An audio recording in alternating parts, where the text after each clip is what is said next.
Hello, and welcome to Art And, where we explore the unexpected spaces where creativity meets research, and where artists think alongside engineers, scientists, and scholars to imagine new futures. On today's episode, an artist-mycologist and a synthetic biologist go on a field trip and end up rethinking the future of materials through mushrooms. And so now I'm starting to think of, well, what if I could grind up a tree and make a new tree? What if I wanted a mature oak tree and I don't have 72 years to wait, I got 72 hours? Anywhere that you're using things now that are synthetically or artificially made from plastics or petroleum, we can synthetically or artificially make them from mushrooms, but in a way that is much more in line with what we want from the world and what we want to leave behind. If you haven't heard of Open Fung, it's an initiative being incubated in Drew Endy's lab at Stanford, using open science to imagine a new kind of materials economy, one that's decentralized, sustainable, and built from the bottom up, literally, from mycelium. It's an effort that grew out of a moment more than a decade ago, when Drew Endy and Phil Ross first crossed paths. That early encounter sparked a shared fascination with the potential of fungi, not just as material, but as metaphor. Phil is a mycologist, artist, and founder of MycoWorks. Drew is a synthetic biologist and Stanford professor. Together, they're experimenting with how open collaboration between artists and scientists might unlock more ethical, adaptable, and regenerative futures. I wanted to chat with them because their collaboration doesn't just ask what we can make. It asks how we can make things differently, with more care, more creativity, and more connection to living systems. So with that, here's our conversation with Drew and Phil. I'm Phil Ross. I'm one of the co-founders of a group called Open Fung, which is a nonprofit institution created to advance bioengineering of fungi, as well as their materials and the arts. And so we are starting out here at Stanford in the formation of this new institution to figure out how to do what we want to do and who wants to play with us. But before that... Yeah, I founded a company called MycoWorks about 12 years ago, which came out of my art making practice. And now MycoWorks has 400 plus employees and is manufacturing leather, a leather analog that is grown out of fungus. This is done with a greatly reduced energy and material inputs and doesn't create pollution, but ultimately satisfies a lot of supply chain issues too. And before that, you were a Stanford student. I was a Stanford student. I got my MFA here in 1999 from the Fine Arts Department. I have a master's in sculpture. Yeah, I'm Drew Endy. I'm a bioengineer here at Stanford. I've been on the faculty since about 2008. So that's my day job. I also help out with other things. I help out with the D School. I also help out with a lot of policy work. So both at Freeman Spokane through CSAC, and also more recently through the Hoover, where I lead something called BSL, Biostrategies and Leadership. And our job over there is to help people understand biology as a strategic domain and act accordingly. I'm curious how you guys met in the first place. Yeah, I think it was really interesting because, when I came to Drew's lab, I think about 8 years ago as a visiting artist, maybe it was a visiting scholar title, you really introduced me to the iGEM, the International Genetically Engineered Machines culture, and that whole scene, as well as the SynBio gathering that we went to in Singapore. So those were two areas where people were making a lot of stuff with biology under this kind of guidance of synthetic biology as an ideological principle of how to practice this form of bioengineering. And that was really interesting to me because there were like hundreds, if not thousands, of these practitioners. Yeah, there were 1,000 people there.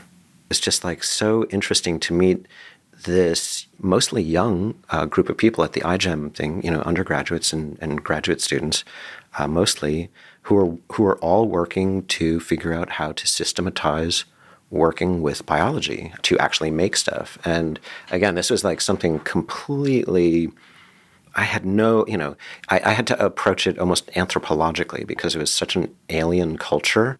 They were speaking in English, but I didn't understand anything they were talking about or what their value systems were or anything. And, I just sort of like sat in that, it was like going to your group meetings here at Stanford or kind of visiting all these places and listening and just kind of figuring out how this international grouping of people from academia, science, the arts, all this kind of thing like that, were creating this new language, an international language of how to work with biology that seemed incredibly egalitarian and democratic and based on, the excellence that a person would bring, meritocracy. You really introduced me to that. And then just figuring like, where can I sit in this world? Where is creativity and design and communications? These people value that, but like, how would I adapt my skill sets or my knowledge into this group of people because they're actually receptive and willing to listen. And, it's very different than the art world in a lot of ways, whereas the art world kind of validates or valorizes geniuses and individuality.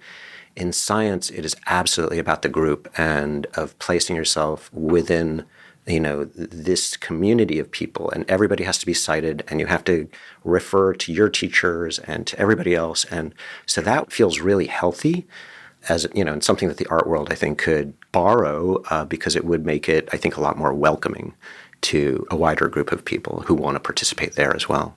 You point out something that I think is really important in doing interdisciplinary work and collaborative work is the ability to speak multiple languages. And that makes such a difference to be able to understand the other field's jargon and terms because they're very different worlds. All those movies where extraterrestrials, humanity interact for the first time.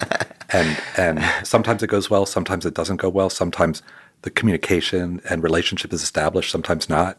It goes well in a movie when both sides want to figure out how to communicate. And I've had so many experiences where there's an unfortunate asymmetry.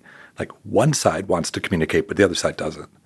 Like I want you to learn my jargon, but I'm not going to learn yours. Right? That works for a while, then it blows up. But what Phil is reminding me of is, first off, how good he is and sophisticated at and enthusiastic, right, in doing that sustained, like, I'm going to figure you out. I'm going to figure out the words you're using, and I'm going to teach you my words, and I'll do it in ways that are subtle, right, so that, like, it won't trigger an immune response, and I'll get you hooked, right? And I just really appreciate that. You were mentioning before we started that there was a fateful field trip that kicked off your work together. Can you tell us about that? So in 2013, finally we've connected somehow, really. It's like, we're going on a field trip. Let's go. And so we get in a car and we drive down to Monterey to the fields, the agricultural fields, strawberry fields. And we're going to visit a family farm that is Far West fungi. Now, I kind of had heard of Far West fungi because you're up in the fancy farmer's market in the city, but this is where they come from. You look at it, we're just walking around, and it's in the middle of the strawberry fields, but it is not a strawberry field. It's a mushroom farm, and there's big piles of wood chips and sawdust. And I'm like, huh? And then there's an outdoor autoclave, pressure cooker, and then there's this conveyor belt of bags of sterilized wood chips, right? And they're getting mixed with some liquidy stuff, like a liquid inoculum. And then there's an open shed but dark rack of these things, like loaves of bread, proofing. And then there are these fruiting racks, where weird stuff happens. And, like we're having this tour with the son of the owners. And I'm just like, what is going on? And we're gazing at these fruiting bodies coming out of these mycelial loafs. And it's like, wow, I've never seen anything like this. And then they're harvested and they're cleaned up and presented very artfully in these beautiful cardboard boxes and brought to market. And I'm like, what? Like I'm eating wood chips? And for me, mind-blowing at so many levels. First off, like in bioengineering land, I've been taught that there was no, like biofuels, turning wood into ethanol, that doesn't compete with food. Like biofuels and food don't compete. That does not compute. Like I'm actually eating wood chips. my world was being reset. And so now I'm starting to think of, well, what if I could grind up a tree and make a new tree, right? Like, what if I wanted a mature oak tree and I don't have 72 years to wait, I got 72 hours. That field trip changed my world, not just at the personal level, completely blew up some assumptions I had, taught me how over and over again, Homo sapiens take materials and remake materials so we can reshape materials, so we can make new things. And I'm trying to be pretty careful to no longer think about that as a divide between the human and nature, but that's just kind of what's happening, right? So a lot was going on for me in that field trip. Phil, did Drew's reaction to all of this surprise you at all? It's interesting because I think that maybe that trepidation that scientists feel about being creative or of coming up with synthetic ideas, which is what creativity often is bringing things together into some new configuration. But like artists are trained to be okay with those feelings. It's like that you're taken through this course of practice of, failing a lot or even dissolving that idea of failure. And I don't know that training really comes about to a person creatively in bioengineering to deal with their own creativity or, again, the ramifications, or this might not work, and that's okay too. Like as opposed to like, this better work, or like I have so much riding on this being a success versus like, it's just a version and another version and another version.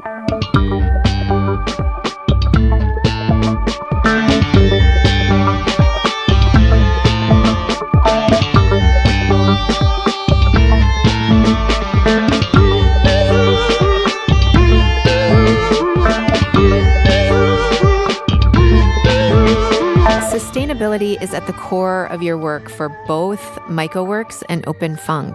Why are mushrooms so key to our future? We generate a huge amount of organic material as a result of farming, of processing, of like cardboard recycling. These are all organic materials, and there's huge concern about them turning into pollution and ending up in places, or even in just the energy it takes to ameliorate them or deal with them at the end of their lives. And mushrooms are great at eating things. Yes, they can eat wood chips, but they can also eat cardboard or anything that has lignin in them, which is one of the most recalcitrant and also plentiful proteins on the planet. You can turn these into, a gourmet, high-priced food locally without having to ship it around the world or use, kind of fertilizers on it or add chemicals to it in some type of way. Open Fung, this nonprofit, is working on is like, how do you make your car parts out of this also, in addition to food, or maybe making your leather coat, or even a medical implant or your cell phone. Like, these are the possibilities. I know that you, along with Courtney Fink, started Open Fung with a mission to advance fungi technology, materials, and the arts. Can you tell us more about what Open Fung is and what you're trying to accomplish through it? Anywhere that you're using things now that are synthetically or artificially made from plastics or petroleum, we can synthetically or artificially make them from mushrooms, but in a way that is much more in line with what we want from the world and what we want to leave behind. So we're figuring out who to play with, and that involves some of the people from the bioengineering department. Some are from design, some are from the law school, some are from the business school. So we found that there are a lot of people really interested in solving problems that exist, these outstanding, enormous problems. And just making that step forward of saying, like, this is what we're doing. This is what Open Fung is doing. We are creating these solutions. And just, again, like, just sort of putting that out clearly, what our objectives are, and then we've been able to find the folks who really want to join in doing that. And, just all sorts of skill sets. So it's not even like fungus, but like data science people or machine vision people or even accounting or policy. It's like all this kind of stuff relates. You don't have to have a scientific degree or even much beyond like a 10th grade understanding of the world in terms of your education. So that's amazing. And we've seen in our workshops that we can work with kids as young as 6 and 8 years old who just immediately figure out how to work with mushrooms to make objects and things like that. So we're like, that's such a great foundation. So that's what we're exporting to make it really easy for a lot of people to start to work with mushrooms so that the entire globe can rise up to that all at the same time. And so we can work on a network effect. The great thing about biological information now is that it can be sent around at the speed of data, and then people can print that out wherever they are or start to use that data in ways. So using globally networked information so that people can produce things locally with mushrooms, including textiles, food, spaceships, I don't know, like canoes, yes. In the intro to synthetic aesthetics, we give an example. So in Menlo Park, the compost gets picked up. This is the woody material that the citizens of Menlo Park pay to get rid of, right? And it's like 500 pounds per person per year. And this material is a type of battery. We think about batteries for electrical things, but wood is a battery, right? And it's storing this energy in matter. And when Phil talks about mushrooms access this battery, right? So imagine if the people of Menlo Park, each person could grow 500 pounds of stuff from their garden clippings for free, right? And it's not only sustainability. There's another dimension to this, which is agency and freedom and democracy, because you could do it by yourself. It's personal technology or personal mycological capacity. It's interesting. We don't have all the names yet, right? But it's not just sustainability. It's also freedom. Mushrooms really satisfy a lot of what we imagine that we want from bioengineering, of cleaner water, less energy that we're producing, less pollution that we're making, and yes, agency, the ability to not have to worry about something being shipped from around the world and unclear of the working conditions or what other additives or anything else like that. So it gives a huge transparency. But I also think like at a more primary level that the people who come together to work on mushrooms, that group creates meaning. And it is like all these different expertise, like all those different people who have to actually center around some subject that is meaningful and wholesome to them. That's medicine or community or whatever you call it. Movement. But it's like, yes, it's a movement. And it gives so much to the people to know that they're working on something good when they get up, and that's a mission. And that is more powerful. Again, like more than any material outcome, it's that people create something meaningful in what they're doing in their lives. All these people from all these different departments and all these different areas show up around the mushroom, and folks that I wouldn't necessarily meet otherwise or have the chance to work with, and they're all attracted to that. I think that that's what Stanford does really well. It takes these like vague cultural suspicions and then formalizes them into an actual like course of study or a building or, like a group of people actually making it real. Drew, I'm curious how you see your role in supporting things like Open Fung and this kind of interdisciplinary work. What does it mean to be a faculty member at Stanford, right? And there's many different ways to be a faculty member at Stanford. Have educational responsibilities and scholarship, but also have a lab, which means I have a space and a space in an incredibly privileged, perch with amazing people and interdisciplinariness. It's a full-service university. Like I don't know of others that are like it, unfortunately. Like, where's our backup copy on Earth somewhere else? But because of that, like, what's my responsibility? So, we've got 1,500 square feet in the Shriram Center, in the middle of campus. And if amazing students show up, they get to dance. Like, here's the conversation I have with PhD students. Like, what projects do you have in your lab? I'm like, I don't know. What do you want to work on? Because it's your lab. Now, not every lab's like that, but that's like my little niche, right? And so my job as a faculty member with the privilege and gifts that we have here at Stanford is to give people who want to create improbable futures a chance, opportunity. And so like Open Fung's an easy yes. It's making those connections. That's the important. Yeah. It's hard to find spaces where the two come together. Yeah, not to toot our own. Like Stanford is one of those improbable places where it's not easy, but we have a chance. Yeah. It's really interesting how what we have here is not to be taken for granted, and it's not easy here, but it's possible. Most places it's like almost impossibly hard. I would agree with that. Yeah. I think it's probably just because of the entrepreneurial history of this area that you cannot discount any new idea so easily, or that might be to your great, loss if you don't recognize novelty as, a value. There's a multitude of frontiers, right? And the fact that we have critical mass strength across the arts and humanities allows for totally different things, right? So, when this idea drops 4 centuries ago in Europe, I think therefore I am, that's a disruptive product at the culture layer, right? And it's suddenly like everybody could be capable of reason, and that then puts in motion what has a chance of being a liberal democracy if we can keep it, right?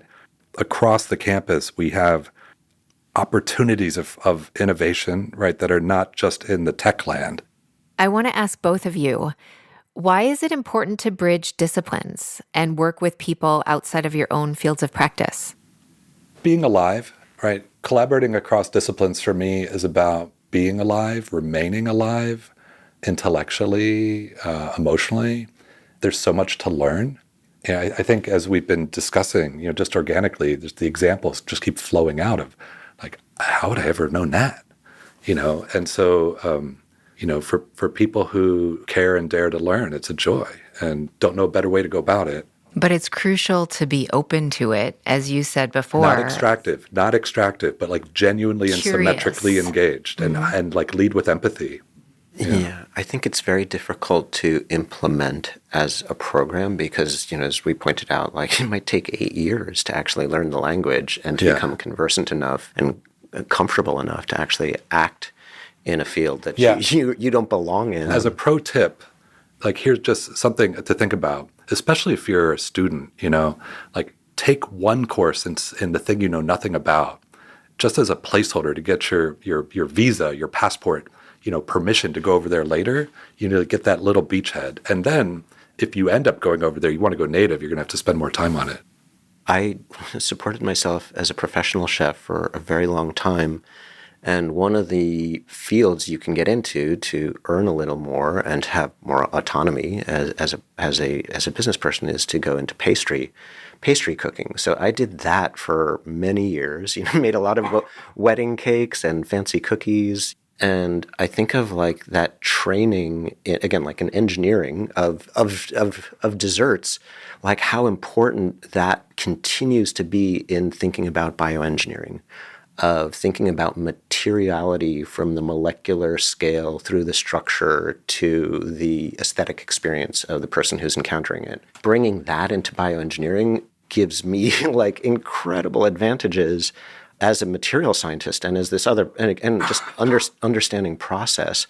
And if I had just gone into bioengineering, I would have missed out on all of that. Transformation is always, sometimes painful and always really hard to let go and gain things at the same time. But, definitely to grow continuously through your life, I think you have to keep on shifting into uncomfortable languages and uncomfortable cultures to keep yourself growing. And again, like just to open up more possibilities.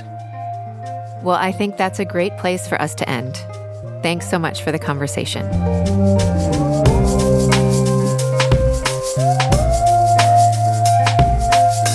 Subscribe to Art And wherever you listen for future episodes, and follow Stanford Arts on social media for more updates. From Stanford Arts, this is Art And.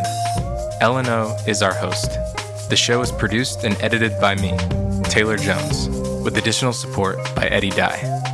Chase Everett is our sound designer and our mixing engineer. Our theme song and music is composed by Juana Izuz-Kiza. Series artwork is by Connie Ko. Executive producers are Ann Shulock and Ellen O. Special thanks to our guests Drew Endy and Phil Ross, Deborah Cullinan, Stanford Vice President for the Arts, and Stanford Live. Art And is recorded at Bing Concert Hall.